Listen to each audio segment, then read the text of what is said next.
Bueno, ahora vamos a pasar a ver directamente a los patógenos uno por uno, ¿sí? Los primeros de ellos son los nematodes. Vamos a empezar por los nematodes intestinales, Enterobius vermicularis, Ascaris lumbricoides, las uncinarias, que son Necator americanus y Ancylostoma duodenale, Strongyloides stercoralis y Trichuris trichuria. Vamos a empezar primero conociendo un poco cómo es el ciclo biológico de Enterobius vermicularis, ¿sí? Estos parásitos son llamados comúnmente los Oxyurus, ¿sí? Es un parásito cosmopolita, a diferencia de los otros nematodes que vamos a ver ahora. Y su transmisión no se relaciona así con el fecalismo, sino con el contacto interhumano, como está ahí puesto en rojo y resaltado. Y las condiciones muchas veces de hacinamiento y falta de higiene personal. ¿Sí? Las infecciones por estos Oxyurus es altamente contagiosa y altamente prevalente en nuestro país. ¿Cómo es el ciclo de vida de estos parásitos? Está restringido exclusivamente al ser humano. Es decir, este parásito no es un parásito de tipo zoonótico. El hombre, que está representado en... Vamos a arrancar por el cuadrito, el numerito que dice 2, ¿sí? El hombre se infecta al ingerir los huevos larvados, ¿sí? Que fíjense que tienen ya una larva en su interior, que se encuentran contaminando el ambiente. La inhalación muchas veces de estos huevos se ha también postulado como una posible vía de infección. Los principales vehículos del huevo de los Oxyurus son generalmente son las manos, ¿sí? Se pueden encontrar los huevos abajo de las uñas, que quedan muchas veces luego del rascado de la región perianal.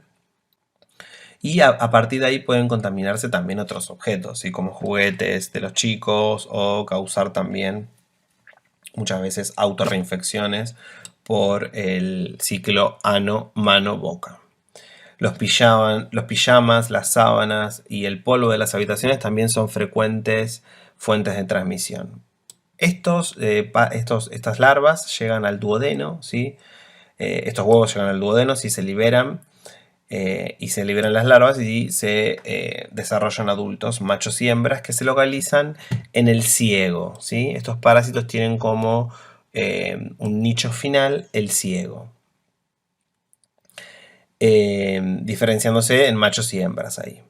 Como los adultos se liberan muchas veces de manera espontánea, pueden servir como elemento diagnóstico, ¿sí? Es por eso que ver un parásito, un nematode que tenga ese tamaño y que se encuentre en la región perineal, muchas veces nos puede llegar a servir para llegar a un diagnóstico. Por lo que es relevante conocer las estructuras y el tamaño, ¿sí? Se dan cuenta, y diferenciarlos, por ejemplo, de un Ascaris adulto o de la proglótide de una tenia. El macho muy raramente se los encuentre porque generalmente mueren luego de la cópula y es eliminado a través de la materia fecal. Las hembras, ¿sí? Que están ya repletas de huevos, migran hacia el orificio anal durante la noche y en sus márgenes, en los márgenes del orificio perianal, eliminan, en la región perianal, ¿sí? Alrededor del ano eliminan los huevos, junto con una sustancia pegajosa, ¿sí? Como una sustancia cementante, que adhiere a los huevos temporariamente en esa región. Los huevos son ovoides, ¿sí? Fíjense que tienen esa forma media ovoide, son como medios alargados, con una cara plana y la otra más convexa, tienen tipo forma de D, de letra D, miden de 50 a 60 micras de largo por aproximadamente 30 micras de ancho y poseen una envoltura formada por una capa externa que es más o menos relativamente gruesa, ¿sí? La larva que se forma en su interior lo hace rápido, ¿sí? El huevo se elimina, no se elimina larvado, pero la larva que se desarrolla dentro de ese huevo lo hace aproximadamente a las 5 o 6 horas, lo hace rápidamente. Y lo hace porque está cerca de la temperatura corporal, convirtiéndose en 6 horas el huevo de este nematode en infectante. Como muchas veces esa sustancia que se adhiere al huevo, que tiene el huevo al adherirse que libera la hembra para adherirlo a la región perianal, ¿sí? Se seca, ¿sí? En ese tiempo, y por eso el huevo puede terminar diseminándose por la ropa o por el ambiente. Entonces, ¿cuál es la acción patógena? Fíjense, ahí vemos adultos alrededor de la región perianal. ¿Cuál es la región patógena? ¿Cuál es la acción, perdón? ¿Cuál es la acción patógena de estos adultos y de los huevos de enterobius vermiculares? Producen molestias, prurito anal por la migración del adulto, de la hembra, ¿sí? Que generalmente sale por la noche a pegar los huevos alrededor de la región perianal. Pueden llegar a producirse infecciones bacterianas de tipo secundarias, ¿sí? Por el prurito y por el arrastre de bacterias que puede llegar a producir la hembra una vez que va a poner los huevos. Inflamación secundaria a reacciones por rascado y sobreinfecciones bacterianas, y puede llegar también a ocurrir una reacción de hipersensibilidad de tipo 1 produciendo prurito de tipo nasal y también anal por los antígenos de los adultos y de los huevos, ¿sí? Es decir, este parásito también puede llegar a producir alteraciones del sueño, ¿sí? Eh, Muchas veces los niños sufren de tipo insomnio, ¿sí? Están irritados, etc. Hay que tener presente, que los síntomas digestivos, los dolores abdominales y los trastornos del tránsito no son frecuentemente observados en estos parásitos. Lo que sí hay que tener presente es que estos parásitos disminuyen mucho los niveles de oligoelementos, tales como cobre, zinc y magnesio, que algunas deficiencias se encuentran asociadas estrechamente al deterioro, ¿sí? Las deficiencias de estos minerales, de estos oligoelementos, al deterioro del crecimiento y del desarrollo, eh, también de la respuesta inmune y de la capacidad intelectual de muchos niños y niñas. Algunas complicaciones que puede llegar a producir este parásito son apendicitis y vulvovaginitis y salpingitis. La presencia y severidad de los síntomas va a depender de la carga parasitaria, por supuesto, como en todos los nematodes, y de la migración, ¿sí? Hacia dónde migre, ¿sí? Porque, como les decía recién, puede llegar a producir una apendicitis. Bueno, ahora vamos a pasar a ver los geolmintos, ¿sí? Los geolmintos son nematodes intestinales que se transmiten por el suelo, ¿sí? Las formas infectantes de los geolmintos, sean los huevos de estos nematodes o las larvas, desarrollan en el suelo contaminando con heces humanas cuando existen condiciones de humedad, temperatura y riqueza de detritus orgánicos adecuadas para la sobrevida y la maduración y el desarrollo, ¿sí? Los huevos o las larvas son eliminados en las heces y contaminan el suelo, y para ser infectivos requieren sí o sí de un periodo de desarrollo en el piso, es decir, en el suelo, y esto también va a depender mucho de las condiciones y de la composición de los diferentes suelos. Los geolmintos son Ascaris lumbricoides. Fíjense que Ascaris lumbricoides, las hembras ponen un huevo con una mórula en su interior, es decir, que no está segmentado, ¿sí? Que la cáscara del huevo es gruesa y debe atravesar un tiempo en el ambiente para desarrollar una larva en su interior, que es el estadio infectante que va a ingresar por vía oral. En el caso de Trichuria, el huevo tiene esa formita, vieron, en forma como de limón, y que también debe atravesar un tiempo en el ambiente para desarrollar un estadio larvario. Los otros geolmintos son las uncinarias, ¿sí? Es decir, Ancylostoma y Necator, que fíjense que también las hembras ponen un huevo que se encuentra ya blastomerizado, ¿sí? Y que un tiempo en el ambiente desarrolla un estadio larvario, que es el estadio infectivo que ingresa al hospedador a través por vía transcutánea, atravesando la piel sana. Y el caso de Strongyloides stercolaris, que las hembras paren directamente, se encuentran, digamos, en el ambiente de las larvas, y los estadios infectivos son los estadios de L3, que tienen una particularidad en el ciclo que vamos a detallar un poco a continuación. ¿Qué es el ciclo de luz y cuál es la acción patógena de las larvas de Ascaris lumbricoides, uncinarias y Strongyloides stercoralis? Es decir, Ascaris lumbricoides, las uncinarias, ¿sí? Y Strongyloides stercoralis son los únicos nematodes y geolmintos que producen ciclo de luz. El ciclo de luz involucra, es decir, el pasaje de larvas por el pulmón Y este pasaje puede inducir, digamos, daño asociado a la hipersensibilidad de tipo 1, que se puede manifestar con sintomatología pulmonar y eosinofilia, ¿sí? La sintomatología más característica asociada a la acción patógena es la que se conoce como síndrome de Loeffler, ¿sí? El proceso que desencadena la acción patógena en las larvas del pulmón vendría a tener así como los siguientes pasos, ¿sí? El establecimiento de las larvas en el pulmón con una acción traumática inicial con ruptura de capilares y de la pared alveolar, inducción de la respuesta T helper tipo 2 por antígenos larvarios, luego reacción tóxico-alérgica e inflamatoria asociada y luego la observación de sintomatología de tipo hipersensibilidad de tipo 1, ¿sí? ¿Cuáles son estos antígenos larvarios inductores de la respuesta T helper tipo 2? Bueno, son antígenos de excreción-secreción. Como ya les dije previamente, para el Mintos en general, que estos tipos de antígenos inducen un perfil T helper tipo 2 y los geolmintos que hacen la fase de migración larvaria extraintestinal pueden liberar esos antígenos al medio y cambiar sus antígenos de superficie en cuestión de minutos, ¿sí? A nivel de cuando van creciendo y van mudando, lo que les permite evadir así la respuesta inmune y es decir, liberando antígenos que son, como les dije también antes, como distractores. Estos antígenos inducen la respuesta T helper tipo 2, que en el pulmón induce infiltrados tisulares de tipo eosinofílicos. También, bueno, pueden ocurrir, puede haber proteasas parasitarias, algunas de las cuales son antígenos también de excreción-secreción. Bueno, y algunos más, ¿sí?, pertenecientes a la cutícula principalmente del parásito. ¿Cuál es la acción patógena inflamatoria? Es decir, la respuesta T helper tipo 2 inducida por los antígenos larvarios se asocia a la inducción de IgE y a la inflamación pulmonar con predominio de eosinófilos, ¿sí?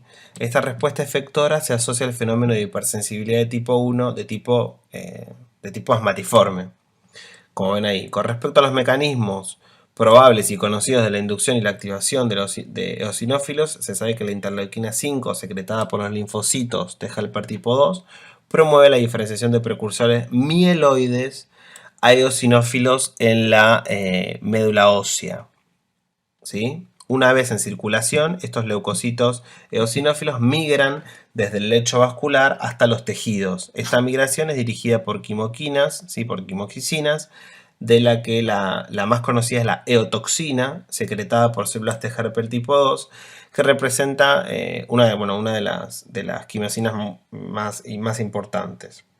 Por otra parte, la interleuquina 4 promueve mucho el aumento de la expresión de los BCAM1, ¿sí?, moléculas de adhesión de células endoteliales, que es, digamos, receptor del VALV-A4, ¿sí?, expresado en diversas células sanguíneas, incluyendo así también eosinófilos, ¿sí? Este reconocimiento promueve la interacción que en última instancia finalizaría con la extravasación de eosinófilos hacia los tejidos en los que se encuentra el parásito. Es decir, que en infección por el mintos el daño tisular se ha asociado especialmente a las proteínas de los gránulos secretados por estos eosinófilos, que a su vez, ¿sí?, tienen un papel protector al causarle daño al parásito, ¿sí? Como en el asma alérgico, el edema y la lesión tisular también serían consecuencia de la liberación de mediadores vasodilatadores y broncoconstrictores como la histamina, los leucotrienos, etc. Estos mediadores son, por supuesto, liberados por los mastocitos y bueno, también por los eosinófilos.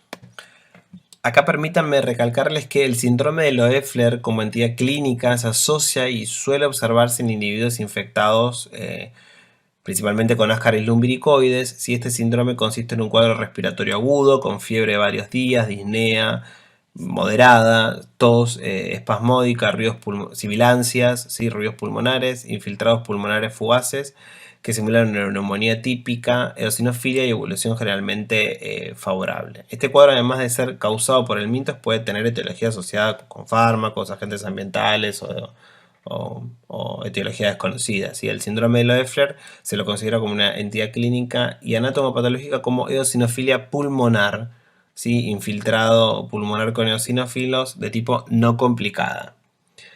Es más común en personas el síndrome de Loeffler que se infectan por primera vez, ¿sí? O que viven en zonas no endémicas.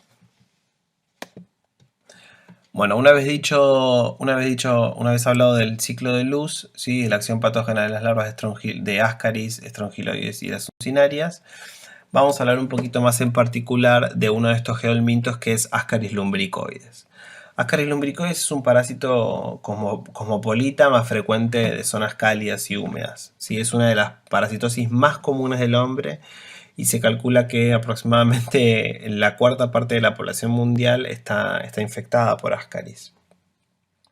Los grupos más prevalentes son generalmente niños en edad preescolar y escolar y se encuentran íntimamente relacionados con la desnutrición y en ella es decir, con los lugares donde haya desnutrición comparten la distribución geográfica con mayor predominio principalmente en países tropicales. ¿Sí? El hombre se infecta al ingerir un huevo que está presente en el suelo, ¿sí? Que está contaminando el suelo. El huevo presenta una larva en estadio de L3 en su interior, una larva infectante en su interior. Es decir, que la forma infectante es un huevo con una larva en el interior y por lo tanto se transmite ingiriéndolo indirectamente a partir de la tierra o de agua contaminada con deposiciones, verduras que pueden estar regadas con aguas hervidas o también vectores mecánicos como moscas, cucarachas y también mediante la contaminación de manos, ¿sí? De las manos que esté contaminada con huevos que ya estén larvados y que se lleven a la boca o que manipulen también alimentos, ¿sí? Este parásito no induce generalmente autorreinfección. Una vez que son ingeridos, es decir, que ingresan a través de vía oral, los huevos infectantes llegan al duodeno, donde son atacados por los huevos gástricos, dejando en libertad a esas larvas. ¿Sí? Estas larvas, que poseen gran movilidad, penetran en la mucosa duodenal, llevando a la circulación portal y dirigiéndose de allí, es decir, de la circulación portal al hígado, donde generalmente permanecen un tiempo en el hígado. ¿Sí? 73 días aproximadamente, 3-4 días permanecen migrando por el hígado y posteriormente continúan la migración hacia el corazón, pasando por los pulmones a través de la circulación pulmonar hasta llegar a los capilares pulmonares, donde se quedan atrapadas en esos capilares pulmonares. Allí las larvas van rompiendo el endotelio capilar y penetran en los alveolos.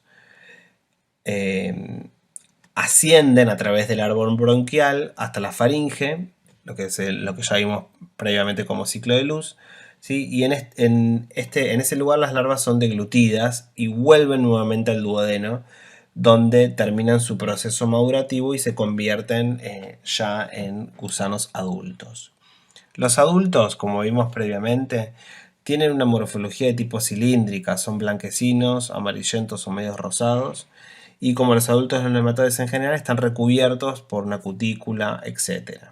Poseen un aparato reproductor sumamente desarrollado, que ocupa casi 2/3 de la cavidad corporal del parásito. Son parásitos grandes, ¿sí? Recuerden que pueden llegar a medir hasta 30 centímetros. Lo importante es que sepan es que los gusanos no se adhieren, ¿sí? a la pared intestinal, ¿sí? Habitan simplemente en la luz del intestino. Es decir, que absorben los nutrientes que consume el propio hospedador, ¿sí? Y evitan ser arrastrados por el peristaltismo intestinal por la potente musculatura que tienen. Es decir, las hembras tienen una capacidad de depositar huevos muy alta, tienen un potencial biótico alto, pueden poner hasta 250.000 huevos por día. Y los vermes estos pueden vivir hasta 2 años, ¿sí? Y el periodo de transmisibilidad se mantiene mientras vivan, ¿sí? Mientras las hembras de estos parásitos pueden ser fecundadas, ¿sí? Son resistentes a bajas temperaturas, a la desecación, a los ácidos fuertes y al formol. ¿Sí? En suelos sembrados persisten hasta 7 a 12 años la viabilidad de estos huevos. Fíjense que muchas veces por el alto potencial biótico que tienen estos nematodes, algunos huevos pueden llegar a encontrarse infértiles. ¿Sí? Es decir, que esos huevos nunca van a llegar al estadio de L3 en el ambiente a desarrollarse. ¿Sí? Si las condiciones son óptimas, perdón, si las condiciones son óptimas, ese huevo que se elimina a través de la materia fecal en 2-3 semanas puede hacerse infectante. ¿Sí? Fíjense la diferencia, les remarco la diferencia que vimos previamente con el caso de Enterobius, ¿sí? Enterobius vermicularis, que tardaba solamente 6 horas en desarrollarse. El estadio infectante, en este caso, el estadio infectante tarda bastante más, ¿sí? 2 o 3 semanas. La acción patógena de los adultos de Ascaris lumbricoides es por compresión u obstrucción del intestino delgado. ¿Sí? Como ven en la imagen puede haber altas cargas parasitarias. Además, estos parásitos se alimentan de los nutrientes que llegan en el intestino delgado al hospedador, ¿sí? Es decir, que compite por el consumo de nutrientes. Presentan péptidos proteolíticos con actividad en tripsina y antripepsina, que son la ascarasa. Y porque puede llegar a haber infecciones, también la acción patógena es por infecciones bacterianas secundarias. Puede llegar a dar apendicitis, también por migraciones de tipo erráticas, ¿sí? También recuerden que estos parásitos pueden llegar a producir de manera indirecta una hipersensibilidad de tipo 1, ¿sí? Las larvas que inducen daño, principalmente de manera indirecta, y el estadio adulto lo hace entonces por la acción mecánica, ¿sí? Directa. Digamos, es el mecanismo más relevante de todo.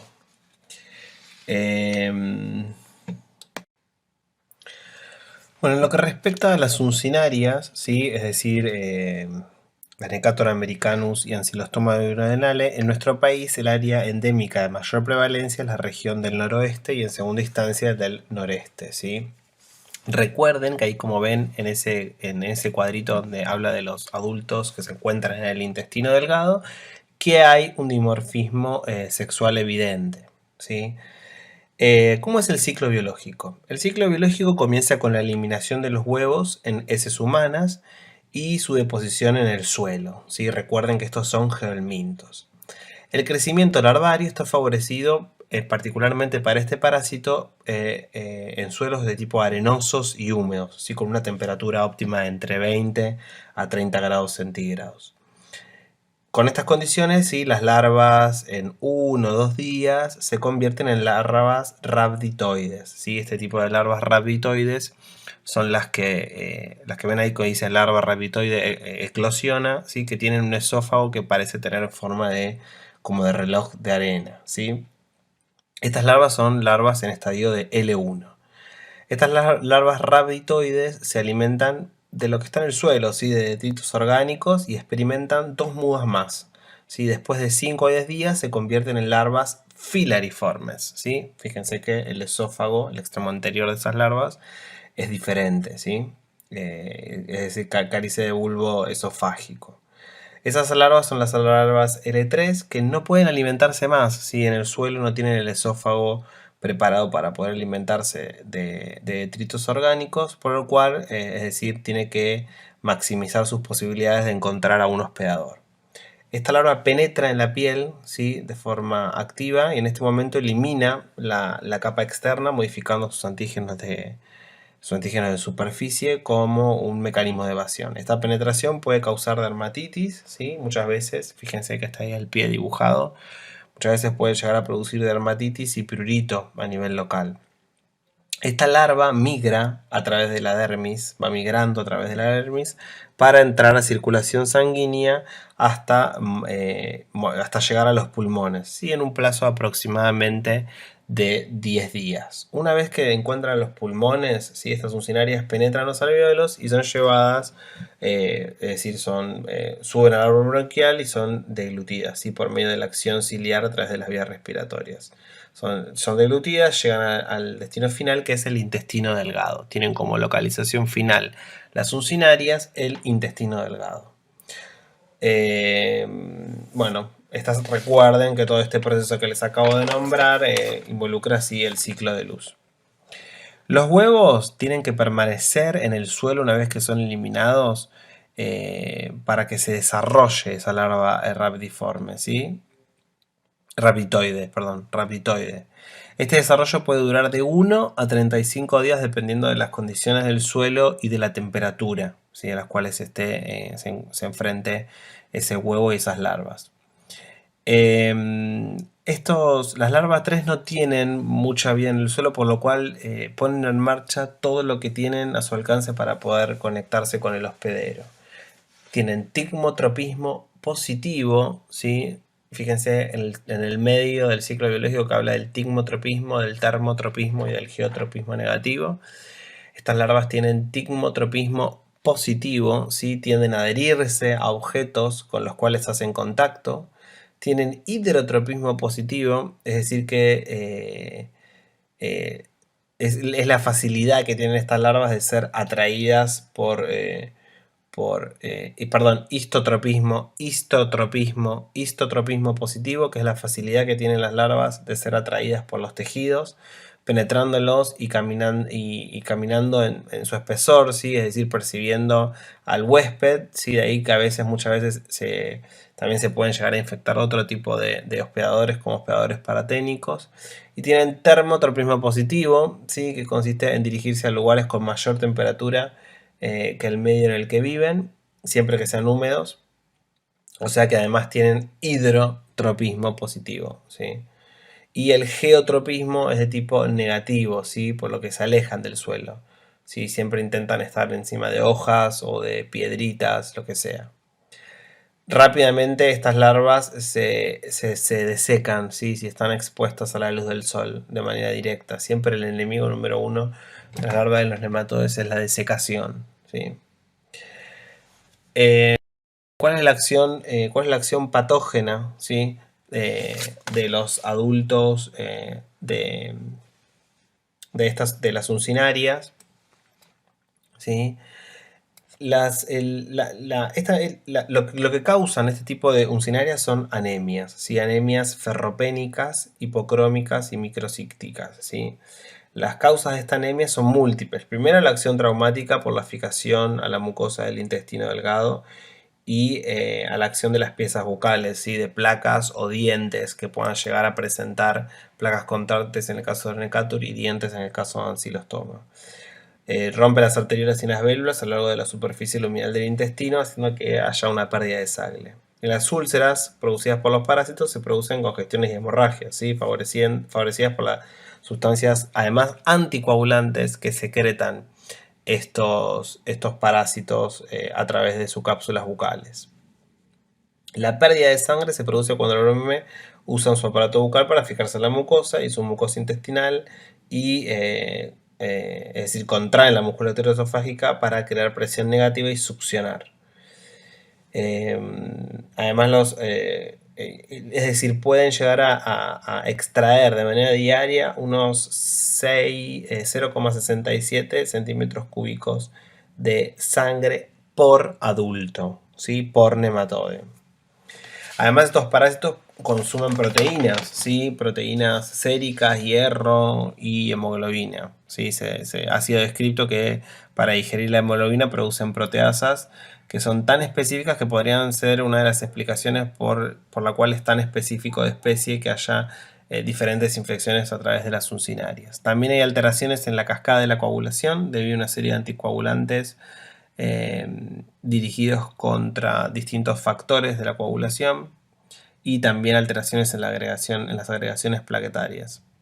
El ancilostoma duodenal es mucho más patógeno, sí, porque es mucho más grande y consume mucha más sangre y puede llegar a producir retardos en el crecimiento y retardos de tipo cognitivos. Las manifestaciones clínicas se observan en infecciones masivas, ¿sí? Ya que habitualmente, más allá de todo lo que venimos exponiendo, son infecciones de tipo ¿cómo se llama? De tipo asintomáticas, como muy bien dice en el recuadro. Ahora vamos a pasar a otro nematode, a otro geohelminto que es Strongyloides stercoralis. Este tipo de parasitosis se da en regiones tropicales generalmente y subtropicales, pero también se dan algunos casos en las zonas en zonas templadas, ¿sí?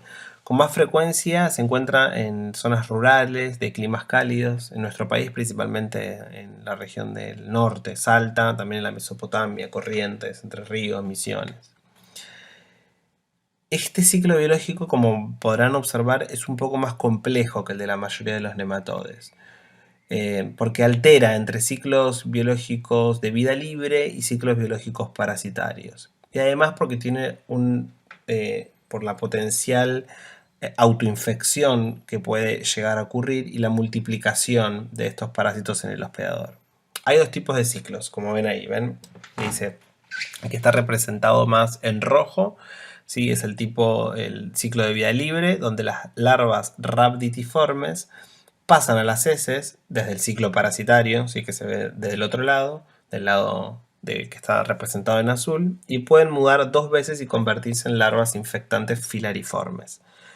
Repito, esto de filariformes y rhabditiformes por el tipo de esófago que tienen las larvas.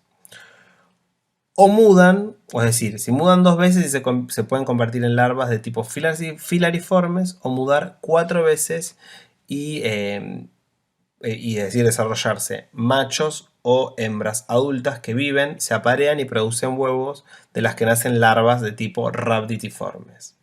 Estas larvas rhabditiformes a su vez pueden convertirse en una generación de adultos de vida libre, ¿sí? Como se representa en la figura, o se convierten en larvas de tipo filariformes. Si estas larvas se convierten en larvas filariformes, son infecciosas, ¿sí? Son larvas parasitarias sí o sí y deben encontrar a un hospedador.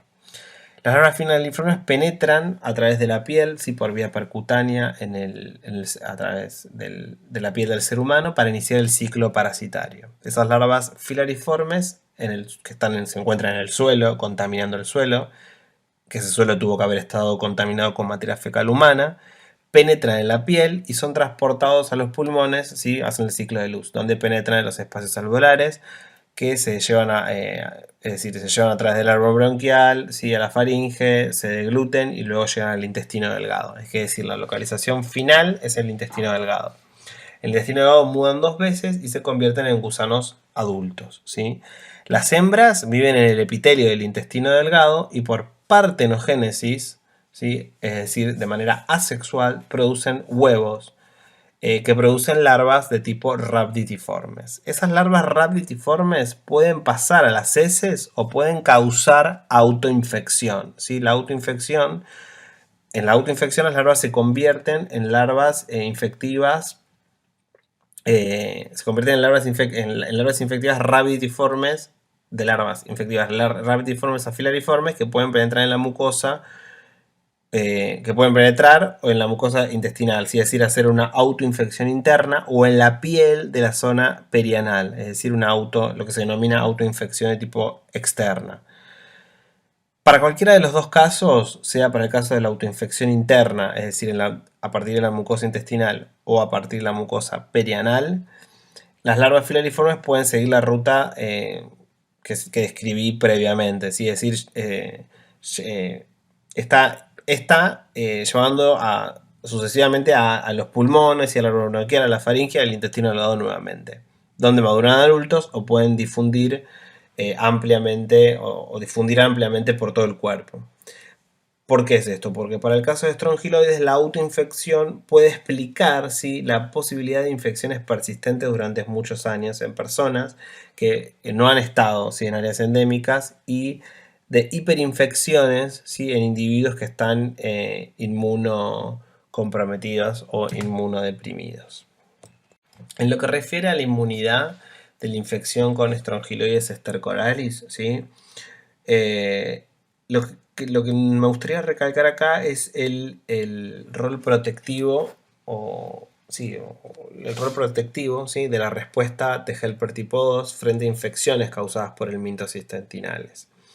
Lo más importante es la participación de los eosinófilos, ¿sí?, en sangre periférica y tejidos, y el rol de la eotoxina, ¿sí?, es importante en el reclutamiento de eosinófilos a los tejidos, que se expresa de forma consecutiva en el tracto digestivo, donde regula el tráfico de los eosinófilos en estado saludable, y en caso de infección parasitaria se cree que es responsable de la defensa también, eh, de parte de la defensa del hospedador.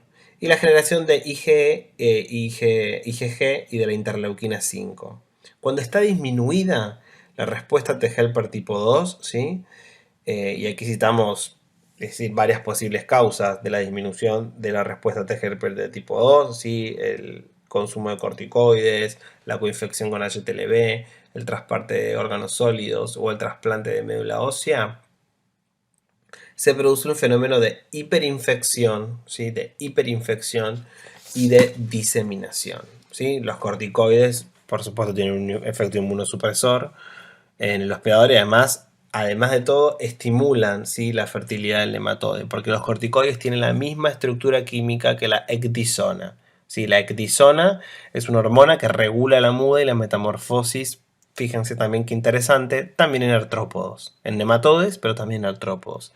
Por eso que al comienzo de la presentación les decía que los artrópodos y los nematodes comparten muchas características.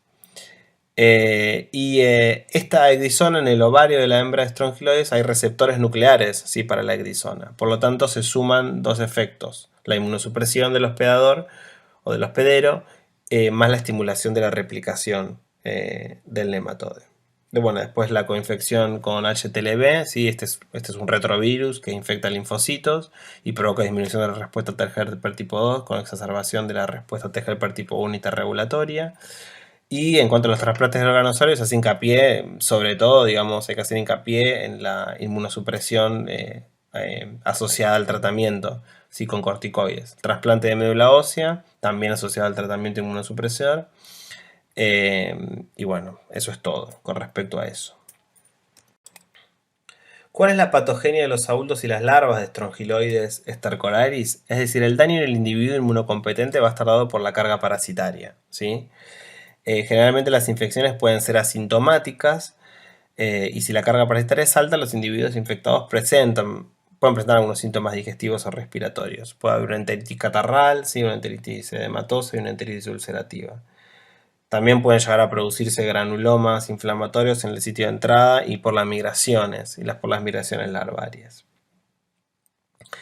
Pero lo más importante es en individuos inmunocomprometidos, ¿sí? En el caso de los individuos inmunocomprometidos la situación es diferente, porque se produce una hiperinfección, una diseminación, ¿sí? El daño va a ser directo principalmente, ya que el sistema inmune está fuera de curso y casi no hay respuesta inflamatoria, y las larvas y los adultos pueden tener localizaciones que son atípicas, y además de transportar sobre su cuerpo bacterias, ¿sí?, porque recuerden que están en el intestino, que podrían provocar infecciones bacterianas que son generalizadas, ¿sí? En cuanto a la respuesta indirecta, no hay, ¿sí?, porque no hay eosinofilia en estos pacientes, ¿sí? Entonces las manifestaciones clínicas en individuos inmunocomprometidos son el síndrome de hiperinfección e infección de tipo diseminada.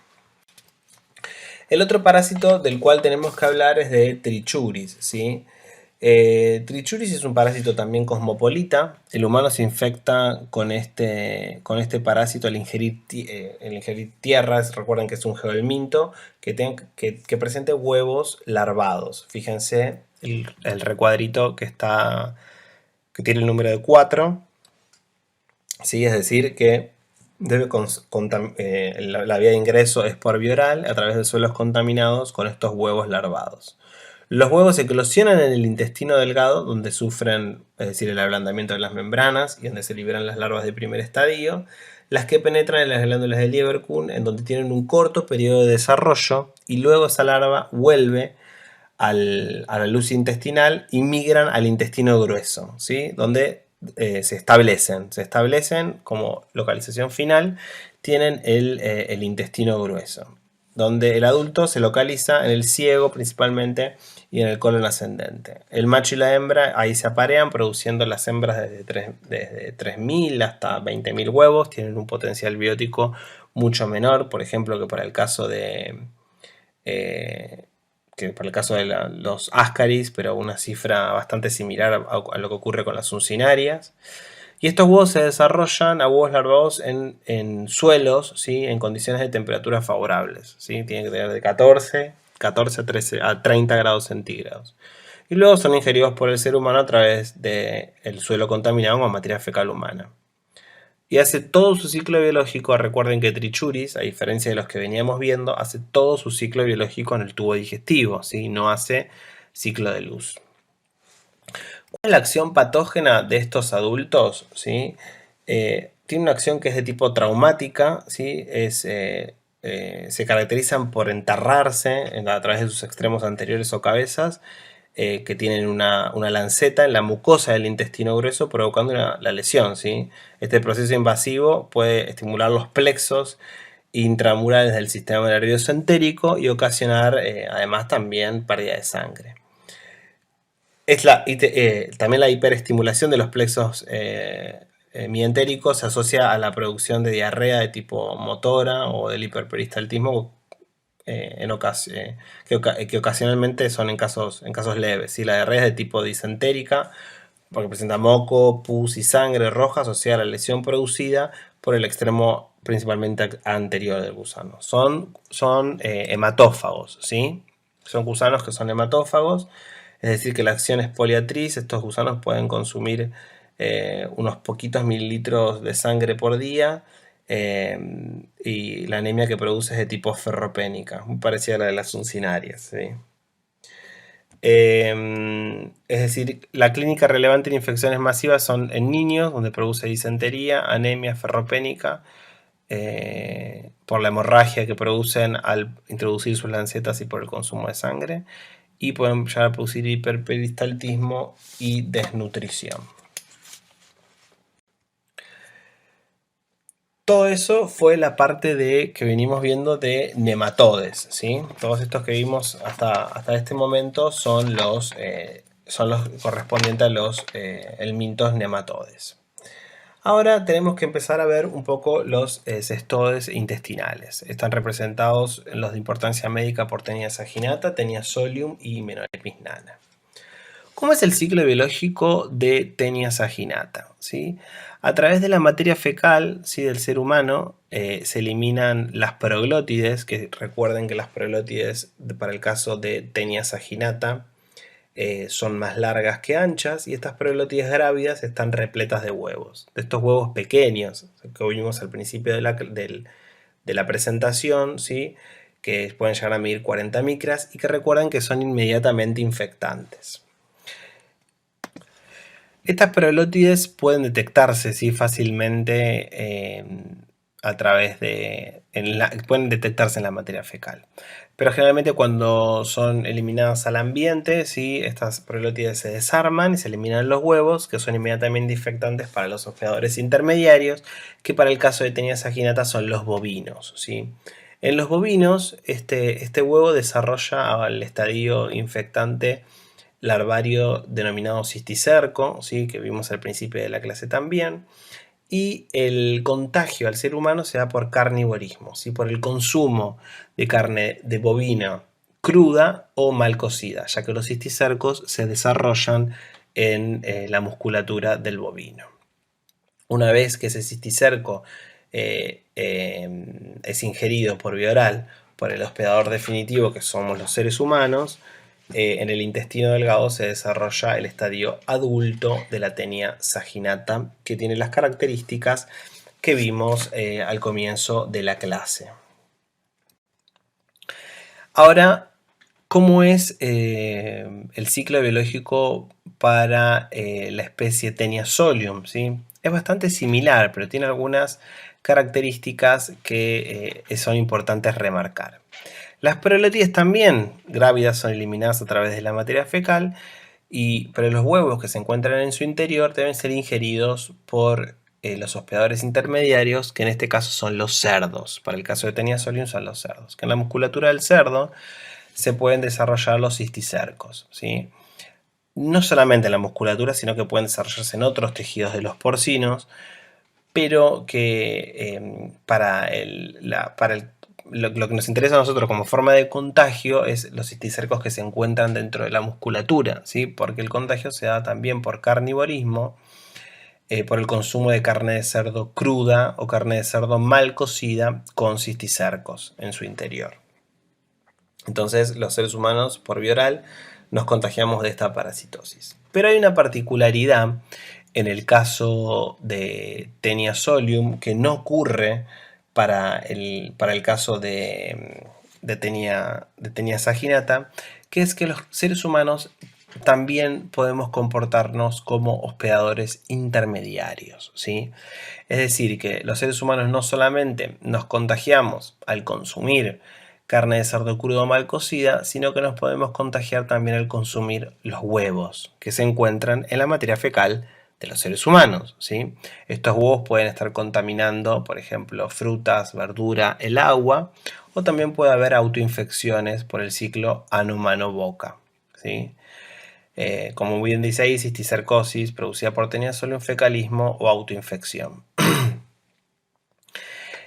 ¿Cuál es el riesgo y cuál es la diferenciación? Es que la cisticercosis que se produce en los seres humanos, los cisticercos pueden desarrollarse principalmente en el sistema nervioso central, produciendo una patología que se denomina neurocisticercosis, que es mucho más grave que una simple teniasis en el intestino delgado.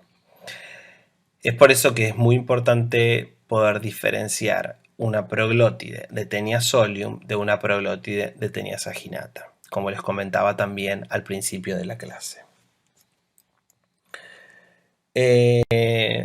Con respecto a la acción patógena de los adultos de las dos tenias en el intestino delgado, tenemos irritación de la mucosa intestinal por fijación del Scolex, ¿sí? En el caso más puntual de Taenia solium, recuerden que el Scolex de Taenia saginata es inerme, no presenta ganchos. Sustracción de nutrientes del quimo intestinal, recuerden que estos parásitos se alimentan, ¿sí? De manera expoliatriz a través de lo que nosotros consumimos, o lo que nos llega a nosotros, a los seres humanos, al intestino delgado. Lo hacen posiblemente a través del tegumento.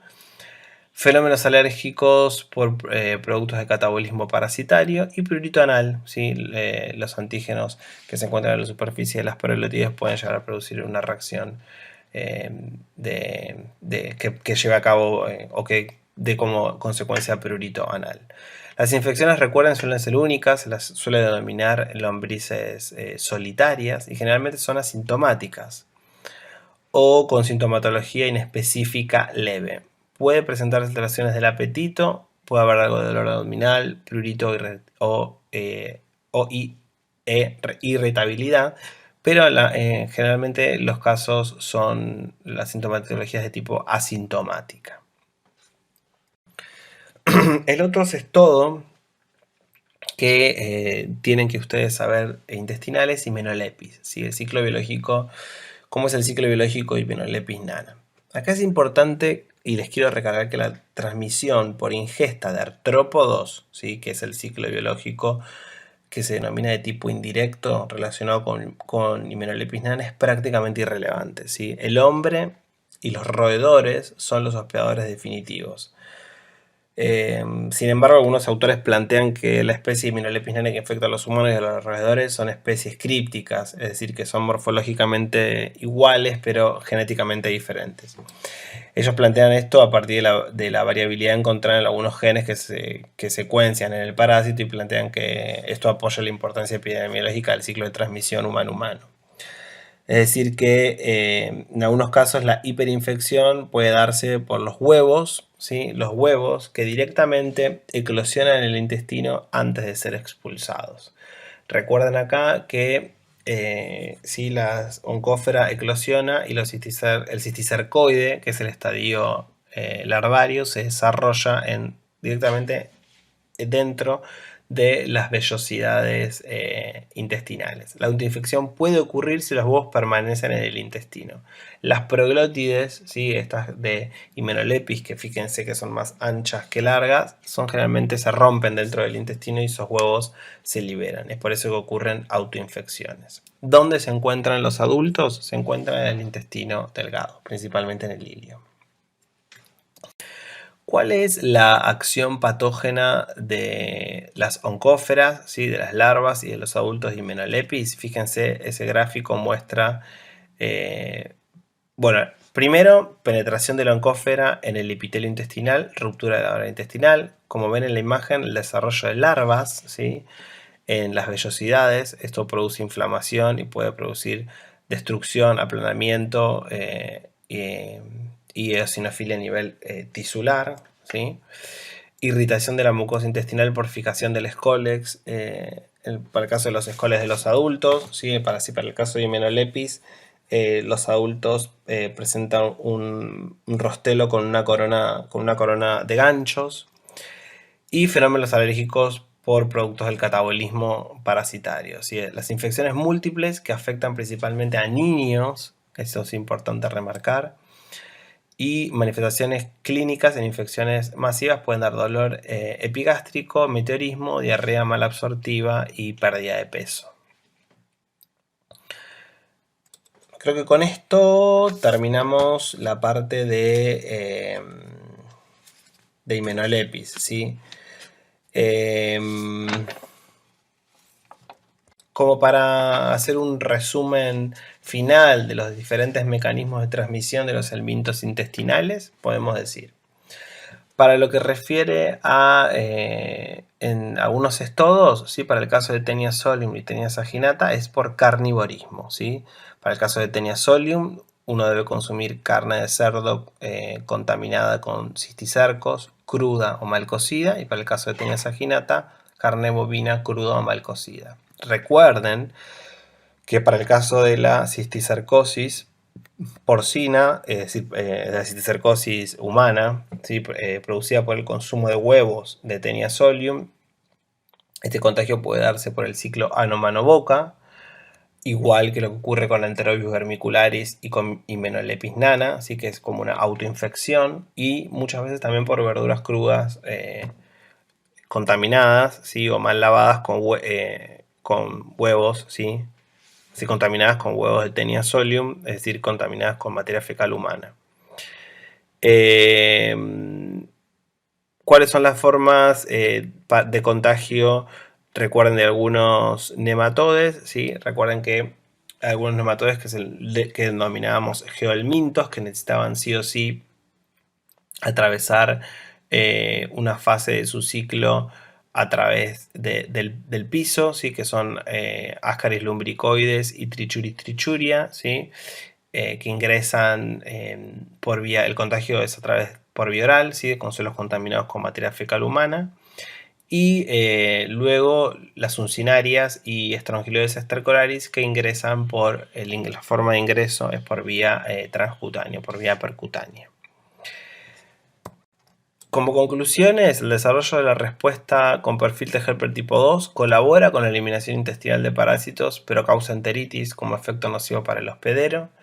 Los huevos pueden ser eliminados con capacidad infectiva en los casos de los estodes, y en las heces del hospedero requerir un periodo de maduración en el medio ambiente, ¿sí? Como se ve para el caso de los nematodes, los geohelmintos, principalmente transmitidos por el suelo.